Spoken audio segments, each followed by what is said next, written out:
Hello friends, இன்றைக்கி வந்து பார்த்திங்க அப்படின்னா ஈவினிங் வந்து கிளைமேட் ரொம்ப சில்லுன்னு இருக்குங்க. மழை வர மாதிரி இருக்குது. சரி, சூடாக ஈவினிங் ஸ்நாக்ஸ் செய்யலான்னு ஒரு சிம்பிளான ரோட்டு ஸ்டைல், அதாவது ரோட்டு கடை ஸ்டைல் பட்டாணி மசாலா தாங்க செய்ய போகிறேன். அதுக்கு ஒரு மிக்ஸி ஜார் எடுத்துக்கிறேங்க. 2 பெரிய வெங்காயம் சேர்த்துக்கலாங்க.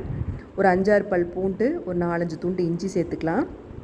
இது கூட வந்து பார்த்திங்கன்னா 2 மீடியம் சைஸ் அளவு தக்காளி சேர்த்துக்கலாங்க. 3 பச்சை மிளகா இது எல்லாமே சேர்த்துக்கலாங்க. மசாலா வந்து பார்த்திங்கன்னா காரத்துக்கு 1/2 ஸ்பூன் அளவுக்கு மிளகாத்தூள், 2 ஸ்பூன் அளவுக்கு வீட்டில் அரைச்ச கறி மசாலா பொடி சேர்த்துக்கிறேங்க.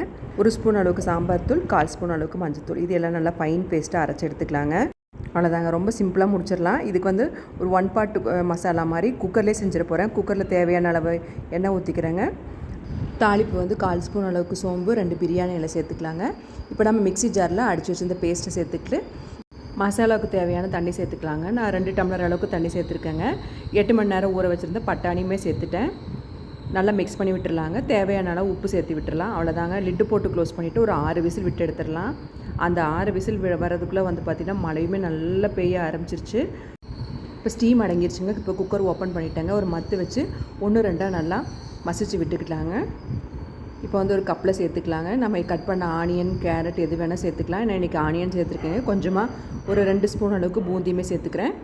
அவ்வளோதாங்க, சூப்பரான ரோடு ஸ்டைல் பட்டாணி மசாலா ரெடி. பட்டாணி மட்டும் 8 மணி நேரம் ஊற வச்சா போதுங்க. 10 நிமிஷத்தில் செஞ்சு முடிச்சிடலாம். கண்டிப்பாக நீங்கள் ட்ரை பண்ணி பாருங்கள். தேங்க்ஸ் ஃபார் வாட்சிங். பாய்.